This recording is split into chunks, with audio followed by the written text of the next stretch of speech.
Il était une fois, entre moins 70 et moins 46 millions d'années, une mer. Elle recouvrait alors, entre la fin du Crétacé et le début de l'ère tertiaire, une grande partie du Maroc. Pendant que les dinosaures régnaient sur Terre, les océans, eux, étaient peuplés d'étranges reptiles.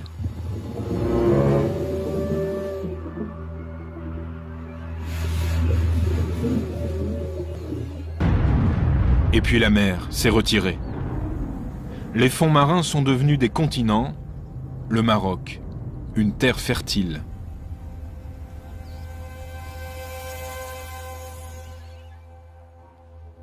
Au centre du pays, très loin de la mer, Roribga, ses mâchoires d'acier travaillent nuit et jour pour extraire des profondeurs la grande richesse du Maroc, le phosphate. L'OCP, l'Office chérifien des phosphates, en est le premier producteur mondial, mais il est aussi, incidemment, le propriétaire d'un des plus grands cimetières de fossiles marins. Ça, ce sont des fragments d'os, probablement de crocodiles. Bien sûr, ça, ce sont les fameux poissons, les sélaciens, c'est-à-dire de la famille des requins. Monsieur Bouya est géologue. Il a passé 35 ans de sa vie à étudier le phosphate de Roribga, un minerai qui provient pour l'essentiel de la décomposition des milliards d'animaux marins qui ont autrefois vécu ici durant des millions d'années. Le gisement de phosphate, c'est une mémoire de la Terre. La valeur pécuniaire, on la tire bien sûr des phosphates qu'on exploite, mais pour le prestige et le développement de la science et tout ça, l'OCP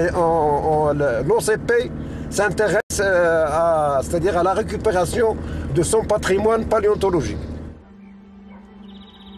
L'industrie des phosphates a commencé à Roribga en 1921 pendant le protectorat français. Depuis, ce commerce a transformé ces plaines en une région vallonnée par les cavaliers d'exploitation.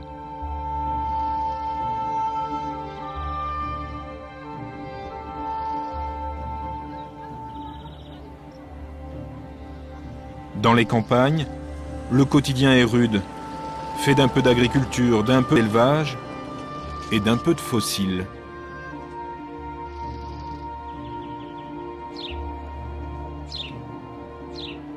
Salam alaikum. Hassan. Chaque semaine, Adam fait le déplacement dans la région de Roribga. C'est ici que vivent et travaillent ses plus fidèles grossistes, comme Hassan. Adam est marchand de fossiles. Alors on voit bien sûr les dents de requin qui m'intéressent moi, il y a les dents de mosasaure. Là on a une patte de mosasaure probablement, peut-être même un élasmosaure, remarque. Et il est encore dans la matrix. Là on a une partie du corps et là on a des blocs avec des disques, des vertèbres de requin, d'Autodus en fait. Là c'est un crâne de tortue, maastrichtien toujours. On a le crâne, il est complet, il ne manque rien du tout. On a la mâchoire inférieure, il ne manque rien du tout aussi. Et c'est en matrix, en bloc. Il est un peu écrasé, mais c'est facile à remonter, c'est très facile à remonter. Salam alaikum. Nouvelle visite chez un autre grossiste, Lagbir. Ça fait vivre vraiment beaucoup de gens dans la région, oui, le fossile. Oui, ouais. Je pense que ça doit être quelques milliers, avec les enfants, les parents. Pour les touristes de passage, Lagbir redonne vie à ces fossiles, comme ce crocodile reconstitué à partir de mâchoires et de dents trouvées sur des animaux différents. Si on ne gagnait pas notre pain avec les fossiles, on laisserait tomber. Et s'il n'y avait pas les fossiles? C'est bien là le problème. Sans fossiles, il n'y a pas grand-chose à faire. Et le problème pour nous, c'est qu'on en vend de moins en moins. Ça a chuté ces derniers temps, on ne sait pas pourquoi.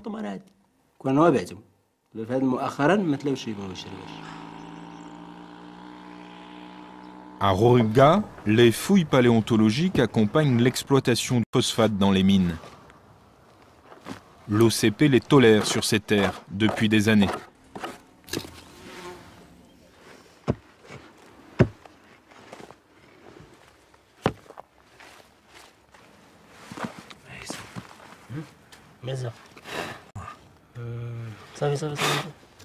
Qu'est-ce que c'est? Des vertèbres. Des vertèbres et une dent. Ça a de la valeur? Si je les casse pas, oui.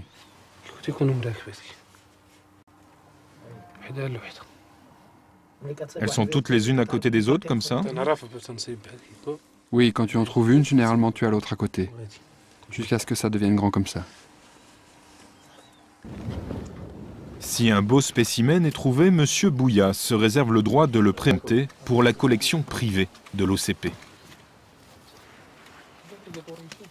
Ah, elle est belle comme pièce là-bas. On voit même, je pense, ça doit être les phalanges, ça. Ouais.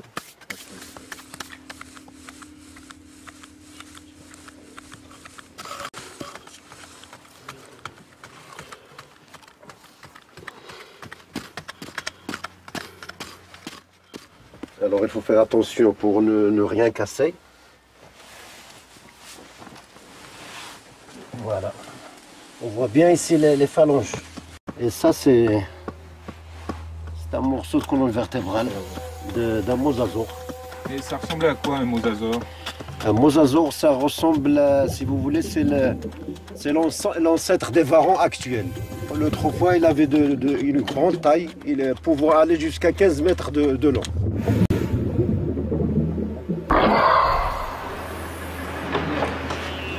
Adam a fini la tournée de ses grossistes à travers tout le Maroc. Il est rentré à Rabat, où se trouve son bureau et ses laboratoires. Regarde Assou, ça c'est un poisson que j'ai ramené de Midel. Il est vraiment en très bon état, il n'y a que sa queue qui a été restaurée. Je ne suis pas très content de leur travail de gravure. Il faut le refaire en trouvant l'original dans des livres ou sur Internet. Là, on a un ammonite du Tyronien, c'est la même période que le poisson là, mais il vient d'une autre région, c'est Goulmima, c'est à côté de Rachidia. Elle est très bien préparée, très bien préservée, il n'y a rien, il n'y a pas de restauration.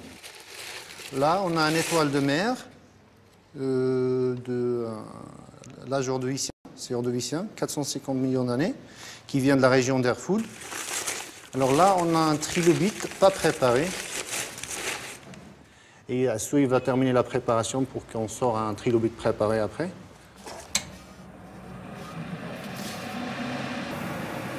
Au cœur de ces roches anodines pour le profane, se cachent des fossiles marins exceptionnels, les trilobites. Les premiers animaux à probablement posséder des yeux. C'était il y a 500 millions d'années.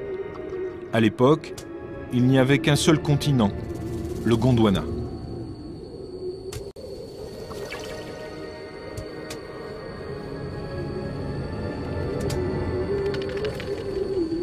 Dans la caverne d'Adam, il y a des milliers de fossiles. Ces pièces vont partir dans le monde entier. Certaines iront rejoindre des musées ou agrandir les collections des amateurs.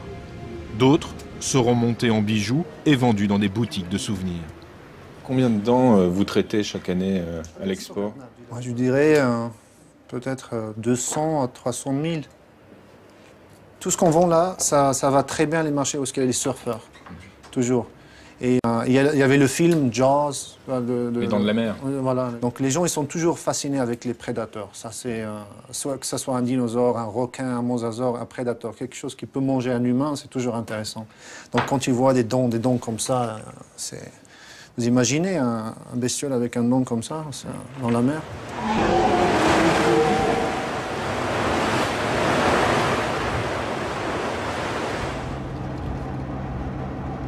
Mes parents ils sont venus dans les années 70, et ils sont restés ici, ils se sont convertis en islam, ils étaient dans un voyage pour la spiritualité, chercher la spiritualité. Et on est resté ici, ils sont restés ici au Maroc, et on est tous nés ici au Maroc, moi et mes frères, on est 5 frères et sœurs. Adam nous emmène dans un autre de ses laboratoires, à la périphérie de Rabat.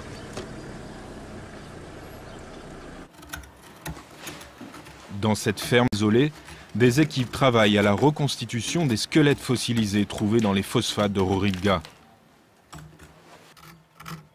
Celui-ci est un élasmosaure d'environ 75 millions d'années. Une fois reconstitué et dupliqué, il ira rejoindre une galerie quelque part dans un musée de paléontologie.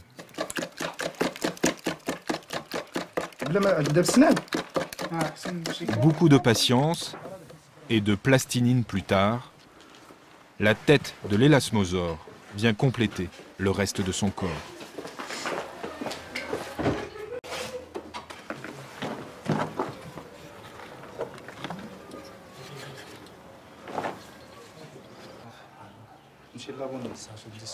C'est un peu la même chose que Nessie, que la légende là, que le monstre du Loch Ness. Le monstre de Loch Ness, Nessie. Et celui-là, en plus, il a eu une pathologie ici. Il était mordu, probablement par un prognathodon. C'était un mosasaure qui vivait à la même époque dans les mers. Donc c'était pas pour, il voulait pas le manger, mais peut-être juste l'attaquer. Donc ici, on voit qu'il était vraiment mordu. C'est une trace de dent. Il y a 65 millions d'années, la chute cataclysmique d'une météorite mettra fin au règne des dinosaures. Comme prédateur et rival pour la postérité, un célèbre mammifère bipède s'est depuis largement illustré.